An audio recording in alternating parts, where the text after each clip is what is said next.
Pranam. Hi students, how are you all? I hope you are hale and hearty. I welcome you all in Madhav Online Education. Today we will learn poem second of standard 9, The Useful Plough. આજે આપણે ધોરણ 9માની બીજી કવિતા the useful plough. Useful એટલે ઉપયોગી અને plough એટલે હળ. Plough હળથી તમે વાકેફ હશો, જે લોકો ગામડે ગયા હશે, ક્યારેક જોયું હશે એનું પિક્ચર. તો હળ જે એનો ઉપયોગ ખેતીમાં બહુ મહત્ત્વનો હોય છે. પહેલાં it was drawn by the animals, પ્રાણીઓ દ્વારા ખેંચાતું હતું. અને અત્યારે મોડર્ન એજમાં ટ્રેક્ટરથી પણ હળ ચલાવાતા હોય છે. હવે એનો હેતુ એ હોય છે કે જમીનને સોફ્ટ કરવાની, કે એ હળ ચાલે એટલે જમીન શું થાય, સોફ્ટ થાય. એટલે એમાં જે મિનરલ્સ, જે તત્વો છે એ એને લઈ શકે અને જે બીજ છે એ એની અંદર ફેલાઈ શકે. તો યુઝફુલ પ્લાવ સરસ નાની પોએમ છે પણ સરસ છે. તો આપણે પોએમ શીખીએ એના પહેલાં આપણે ગ્લોઝરી શીખી લઈશું. એના હાર્ડવર્ડ્સ જોઈ લઈએ. ગ્લોઝરી મતલબ હાર્ડવર્ડ્સ, તો આપણને જલ્દી પોએમમાં વધારે સમજ પડે. તો તમે તમારી નોટમાં અને પેન્સિલ વડે લખી લો એના મિનિંગ. પછી તમારે જ્યારે સમય મળે ત્યારે લખી દેજો. પોએમ લખવાની થશે, ગ્લોઝરી લખવાની થશે અને કોમ્પ્રિહેન્શન, એના પ્રશ્નોના જવાબ પણ તમારી નોટમાં લખવાના થશે. તો સ્ટાર્ટ કરીએ છીએ ગ્લોઝરી. પહેલું છે બાવર. બાવર મતલબ support four climbing plant. Support એટલે ટેકો, ક્લાઇમ્બિંગ એટલે ચડવા માટેનો. તો છોડને ચઢવા માટેનો ટેકો. તો આપણે શું કહીશું, લતા મંડપ, વેલો ચઢાવવાની વાડ. નથી આપણે પેલા હોય છે છોડ, તો એના માટે વેલો ચઢાવવાની વાડ રાખતા હોય છે. દ્રાક્ષનો મંડપ બાંધેલો હોય છે, બરાબર છે. કારેલા છે તો આવી રીતના પેલા હેંગ કરવા માટે રાખે છે, તેને શું કહેવાય, બાવર કહેવાય, લતા મંડપ અથવા વેલો ચઢાવવાની વાડ. આનું સિમિલર વર્ડ છે. આગળ વધીએ. એડોનિંગ. એડોનિંગ એટલે શું કે, બ્યુટિફાઈંગ, મતલબ સુંદર બનાવવું, મતલબ શણગારતું. લખો, સુંદર બનાવતું અથવા શણગારવું. જ્યારે તમે લખતા હો તો પોઝ કરી દેવાનું. મારી બોલવાની સ્પીડને પહોંચી ના શકતા હોય તો પોઝ કરો અને પછી એનો મિનિંગ લખજો. એડોનિંગ એટલે બ્યુટિફાઈંગ, મતલબ શણગારવું, સુંદર બનાવતું. એના પછી છે મેડો. મેડો એટલે લીલા ઘાસના મેદાન. સિમિલર વર્ડ એનું શું આવે, field with grass, green grass, બરાબર છે. લીલા હરિયાળા ઘાસના મેદાનો. એના પછી છે બગ. બગ એટલે શું છે, branch, large branch of tree, ઝાડની ડાળી, શાખા. તો લખો, વૃક્ષની ડાળી અથવા શાખા. એના પછી છે મેરીમેન્ટ. મેરીમેન્ટ એટલે ફન, મતલબ રમૂજ, આનંદ. આનંદ અથવા રમૂજ, મજા, મોજ મજા. ઓકે, હવે આપણે એના વર્ડ્સ શીખી લીધા છે. હવે આપણે એના વન બાય વન સ્ટાન્ચા એક્સપ્લેન કરીશું, એની લાઇન ટુ લાઇન, અને એને સમજાવીશ પણ ખરી, અને જોડે પ્રશ્નો પણ કહેતી રહીશ. પ્રશ્નોના જવાબ બી પણ હું જ કહેતી રહીશ. ઓકે, પહેલી સ્ટાન્ચા જોઈએ, 4 લાઇનનું. ધ યુઝફુલ પ્લાવ એક આ ઓલ્ડ સોંગ છે, જૂનું ગીત છે, પ્રાચીન ગીત છે. બહુ સિમ્પલ એની ગ્લોઝરી છે અને તમે જલ્દી સમજી જશો. તો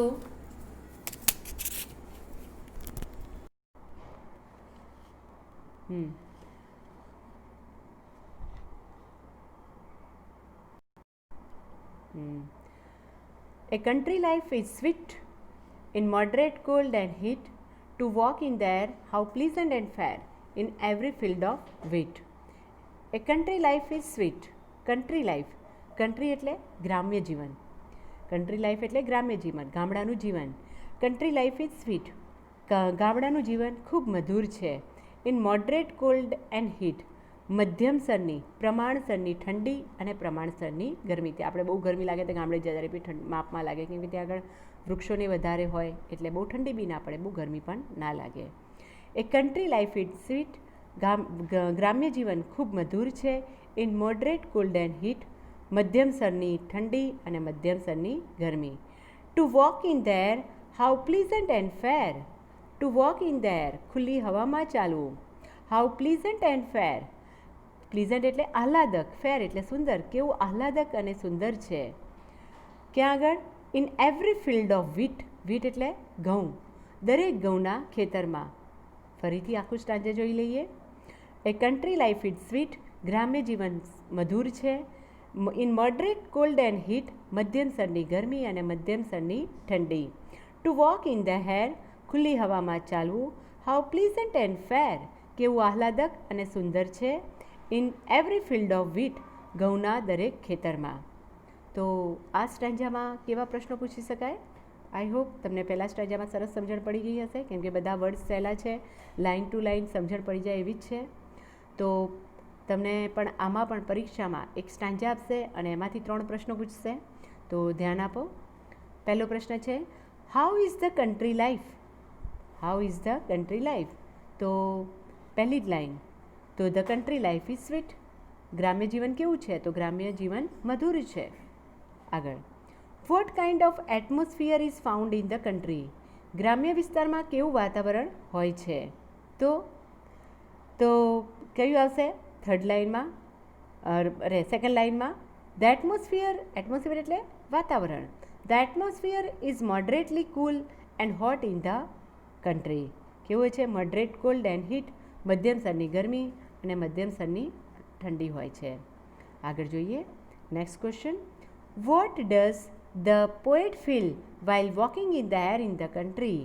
ગ્રામ્ય પ્રદેશમાં ખુલ્લામાં ફરતી વખતે કવિ શું અનુભવે છે? તો ત્રીજી લાઇનમાં, ધ પોએટ કવિ ફીલ્સ ધેટ એવું અનુભવે છે કે ઇટ ઇઝ પ્લીઝન્ટ એન્ડ ફેર, તે ખૂબ આહલાદક અને સુંદર છે. ક્યારે? While walking in the air in the country, જ્યારે ગામમાં તે હવામાં ચાલે છે ત્યારે. આગળનો પ્રશ્ન છે, where does the poet walk? કવિ ક્યાં ફરે છે, ક્યાં ચાલે છે? તો છેલ્લી આપણા આ સ્ટાન્જાની છેલ્લી લાઈન છે, the poet walks in the field of wheat. કવિ ઘઉંના ખેતરમાં ફરે છે, ઘઉંના ખેતરમાં ચાલે છે. હવે આપણે આગળ વધીએ સેકન્ડ સ્ટાન્જામાં. The fairest of flowers adorning the bowers. The fairest of flowers adorning the bowers. Fairest એટલે ખૂબ સુંદર. The fairest of flowers adorning the bowers and the every meadow brow, so that I say no courtier may compare with them who clothe in grey and follow the useful plough. ફરીથી આનું આ second સ્ટાન્જા. The fairest of flowers, the fairest એટલે ખૂબ સુંદર, flowers ફૂલોની સુંદરતા. The fairest of flowers and adorning of the bowers. Adorning એટલે બ્યુટિફાઈંગ, શણગારતી. બોવર્સ એટલે લતા મંડપ, હે ને? તો શું કહે છે? વેલો ચઢાવવાની જે વાડ છે, લતા મંડપ છે, ખૂબ શણગારી રહી છે. ફૂલોની સુંદરતા અને લતા મંડપને શોભાવી રહી છે. આગળ વધીએ. ધ એવરી મેડોઝ બ્રો, દરેક ઘાસના મેદાનની ધાર. બ્રો એટલે કિનારી, ધાર. ઇન એવરી મેડોઝ બ્રો, દરેક ઘાસના મેદાનની ધારે ધારે. આગળ વધીએ. સો ધેટ આઈ સે, તેથી હું કહું છું. સો ધેટ આઈ સે, તેથી હું કહું છું. નો courtier may, નો courtier may, courtier એટલે દરબારી. નો courtier may, કોઈ પણ દરબારીની શું ના થાય? Compare with them who clothes in grey. Compare એટલે સરખામણી કરી. એમની સરખામણી કોઈ પણ દરબારીની સાથે ના થઈ શકે. કોની? કે ક્લોથિસ ઇન ગ્રે, કે જેના કપડાં ભૂખરા રંગના છે, માટીના રંગના કપડાં છે, મતલબ ખેડૂતના. બરાબર? કોઈ દરબારને ખુશી ના મળે, દરબારીની સાથે આમની સરખામણી કરાય નહીં. બરાબર? કેમ?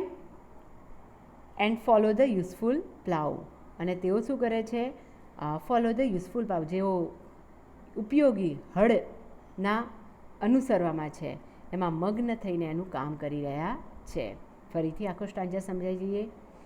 The fairest of flowers adorning the blowers. The fairest સુંદરતા, ફૂલોની સુંદરતા લતા મંડપને શોભાવી રહી છે. એન્ડ એવરી મેડોઝ બ્રો, અને દરેક ઘાસની મેદાનની ધાર. સો ધેટ આઈ સે, તેથી જ હું કહું છું કે નો courtier may, કોઈ પણ દરબારીની compare with them who clothes in grey, કે એમની સરખામણી ના થઈ શકે કે જેમના કપડાં ભૂરા છે, મતલબ માટી રંગના છે. અને તેઓ શું કરી રહ્યા છે? And follow the useful plough, કે જેઓ શું કરી રહ્યા છે? ઉપયોગી ખેતી કરતા હોય છે, મતલબ તેઓ હળની પાછળ જાય છે, જેઓ હળ ચલાવવામાં મગ્ન છે. બરાબર? તો આમાં કેવા પ્રશ્નો પૂછાઈ શકે? તો પ્રશ્ન છે, હાઉ આર ધ બોવર્સ એડોનેડ, વાળને કેવી રીતે શણગારેલી છે. બરાબર, તો આ સ્ટાન્જાની પહેલી લાઈન આવશે, the bowers are adorned by the fairest flower, ખૂબ જ સુંદર ફૂલો વડે વાડ શણગારાઈ છે. આગળનો પ્રશ્ન છે, how is every meadow brow, દરેક ઘાસની મેદાનની ધાર કેવી છે. તો every meadow brow is adorned by the beautiful flowers, દરેક ઘાસના મેદાનની ધાર શેનાથી સુંદર શણગારેલી છે, સુંદર ફૂલો વડે, સુશોભિત છે સુંદર ફૂલો વડે. આગળ વધીએ, what does the poet say about the courtier, દરબારી વિશે કવિ શું કહેવા માગે છે. તો the poet says that no courtier can be compared with the farmers, કવિ એવું કહે છે કે કોઈ પણ દરબારીની સરખામણી ખેડૂતો સાથે થઈ શકે નહીં. આગળનો પ્રશ્ન છે, હુ ક્લોથિસ ઇન ગ્રે, ભૂખરા રંગના કપડાં કોણ પહેરે છે. તો આપણે તમારે ઇમેજિન કરી કહેવાનું, the farmers. The farmers who follow the useful plough put on A grey clothes, જે ખેડૂતો ઉપયોગી ખેતી કરે છે તેઓ ભૂખરા રંગના કપડાં પહેરે છે. ઓકે, તો આ સ્ટાન્જામાં તમે ક્લિયર હશો. હવે આગળનો સ્ટાન્જા જોઈએ, એમની lifestyle. They rise with the morning lark and labor till almost dark.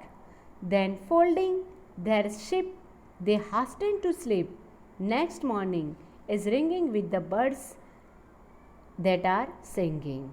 ફરીથી, they rise with the morning lark. Lark it is a kind of bird. એક પક્ષીનું નામ છે. They rise, rise એટલે જાગવું, ઉઠવું. They rise, લાર્ક એટલે એક પક્ષી, મતલબ લાવરી કહીએ ને એ નામનું પક્ષી છે. તેઓ સવારે લાવરીના અવાજે ઉઠી જાય છે. They rise with the morning lark, જે લાર્ક છે પક્ષી ગીત ગાય એટલે ખેડૂતો ઉઠી જાય, એમના માટે કંઈ એલાર્મની જરૂર નથી. And labour till almost dark, labour એટલે મજૂરી કરે છે, મહેનત કરે છે. ક્યાં સુધી? ઓલમોસ્ટ ડાર્ક, સાંજે અંધારું થાય ત્યાં સુધી તેઓ મહેનત કરે છે. Then folding their sheep and hasten to sleep, then they folding એટલે ભેગા કરવા, ધેર શીપ એટલે ઘેટાઓ, તેઓ શું કરે છે વાડામાં એમના ઘેટાઓને પૂરી દે છે. એન્ડ દે હાસ્ટેન ટુ સ્લીપ, હાસ્ટેન એટલે ઉતાવળ કરવી, જલ્દી કરવું, અને સ્લીપ અને થાક્યા હોય છે એટલે જલ્દી સૂઈ જવા માટે તૈયાર હોય છે. તેઓ ફટાફટ શું કરે, ઘેટાઓને વાડામાં પૂરી દે અને પછી સૂવાની ઉતાવળ કરતા હોય છે, વહેલા સૂઈ જાય છે. કેમ? Next morning is ringing with birds, કેમ કે બીજી સવારે એમને પક્ષીઓના નાદથી ઉઠવાનું છે, અને ધેટ આર સિંગિંગ, કે જેઓ ગાય છે. ઓકે, તો આ થર્ડ સ્ટાન્જા હતું. હવે આપણે થર્ડ સ્ટાન્જાના પ્રશ્નોના જવાબ જોઈ લઈએ તો કેવા હોઈ શકે. પહેલો પ્રશ્ન પૂછી લો, when do the farmer rise. તો આ ત્રીજા સ્ટાન્જાની પહેલી લાઇનમાં તેઓ ક્યારે ઉઠે છે. Van do the farmer rise, તો પહેલી line, the farmers rise with the morning lark, જેની જગ્યાએ ધ ફાર્મર્સ મૂકી દો. The farmers rise with the morning lark, ખેડૂતો સવારમાં લાવરીના અવાજે ઉઠી જાય છે. બીજો પ્રશ્ન છે, what do the farmers do before going to slip. તેઓ સૂવા જાય એના પહેલાં ખેડૂતો શું કરે છે. તો before going to sleep the farmer fold their sheep, શું કરે છે, સૂઈ જતાં પહેલાં ખેડૂતો ઘેટાઓને વાડામાં મૂકી દે છે, વાડામાં પૂરી દે છે એમના રક્ષણ માટે. ઓકે, તો આ રીતે આના પ્રશ્નો પૂછાઈ શકે. હવે છેલ્લું સ્ટાન્જા છે, આપણે જોઈ લઈએ. On each green tender bough, on each tender એટલે નાજુક, બાઉ એટલે શું કહેવાય, બ્રાન્ચ, શું કહેવાય. ઓન ઇચ ટેન્ડર બાઉ, દરેક લીલી નાજુક ડાળ પર શું છે, વિથ વોટ કન્ટેન્ટ એન્ડ મેરીમેન્ટ, કેટલો સંતોષ અને આનંદ છે. કન્ટેન્ટ એટલે શું કહેવાય, સંતોષ, અને મેરીમેન્ટ એટલે આનંદ. કેટલો સંતોષ અને આનંદ છે. ધેટ ડેઝ આર સ્પેન્ટ, તેમના દિવસો પસાર થાય છે. કોના? whose mind are bent, કે જેઓના મન વિનમ્ર છે, જેઓના મન મગ્ન છે. શેના માટે? Two follow the useful plough, ઉપયોગી હળને અનુસરે છે. ફોલો એટલે અનુસરવું, યુઝફુલ એટલે ઉપયોગી હળ, જે આ હળ છે ઉપયોગી છે એને અનુસરે છે, એમાં તેઓ મગ્ન છે. ઓકે, તો હવે આના પ્રશ્નો પૂછી લઈએ કેવા હોઈ શકે. આ સ્ટાન્જામાં, how do the country people live, ગામના લોકો કેવી જિંદગી જીવે છે. બરાબર, તો શું આવશે? The country people live with content and merriment, જે ગામના લોકો છે એ એકદમ સંતોષ અને આનંદથી જિંદગી જીવી રહ્યા છીએ. બરાબર. સેકન્ડ લાઇન લાસ્ટ સ્ટાન્જાની આગળ, what kind of people are there in the country. ગ્રામ્ય પ્રદેશમાં કેવા લોકો હોય છે? તો the people and the country are humble, મતલબ વિનમ્ર હોય છે, વિવેકી હોય છે. બરાબર. તો આવા પ્રશ્નો પૂછાઈ શકે. હવે આપણે એમની એક્સરસાઇઝ જોઈ લઈએ કે કેવી એક્સરસાઇઝ પૂછાશે.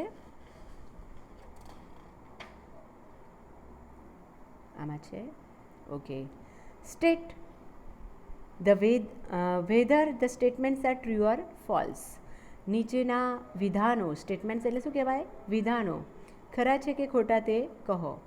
તો પહેલું સ્ટેટમેન્ટ છે, the poem is about farm life and the country side.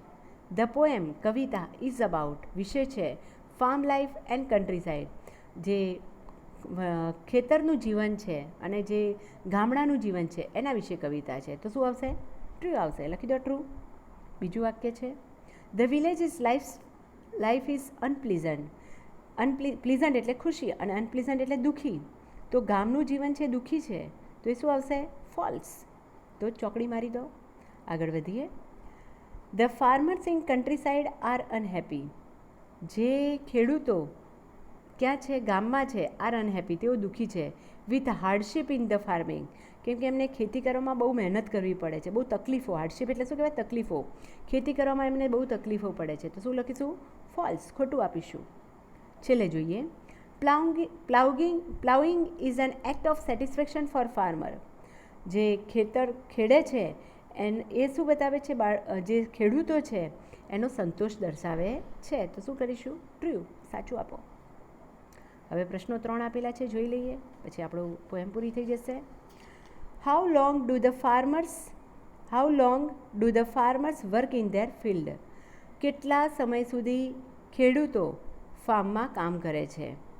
તો the farmers work from the sunrise to the sunset. સૂર્યોદયથી લઈ સનસેટ સુધી, મતલબ સવારથી લઈ સાંજ સુધી કામ કરે છે. આગળનો પ્રશ્ન છે, how does the poet describe the country life in the poem. આ ગામડાનું જીવન કોની સાથે કેવું વર્ણન કર્યું છે? કાવ્યમાં કવિએ ગ્રામ્ય જીવનનું વર્ણન કેવું કર્યું છે?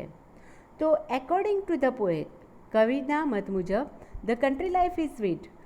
જે ગામનું જીવન છે એ મધુર છે. ઇટ ઇઝ નેચરલ લાઈફ, તે કુદરતી જીવન છે. It is contented and full of fun, તે સંતોષી ભરેલું છે અને આનંદથી ભરેલું છે. છેલ્લો પ્રશ્ન છે, what makes the morning pleasant for the farmers. ખેડૂતની સવાર આનંદદાયી કોણ બનાવે છે? તો સિંગિંગ ઓફ બર્ડ્સ, પક્ષીઓનો કલરવ, makes the morning pleasant for farmers. જે ખેડૂતો છે એના શું બનાવે છે? આનંદિત સવાર બનાવે છે. તો મિત્રો, તમને સમજણ પડી ગઈ હશે. તમારે હોમવર્કમાં આ ગ્લોઝરી લખવાની, પછી પોએમ લખવાની, અને જે આ કોમ્પ્રિહેન્શનમાં C1 અને C2 આ બંને એક્સરસાઇઝ લખવાની રહેશે તમારી નોટમાં. ચલો બાય, ટેક કેર, પ્રણામ.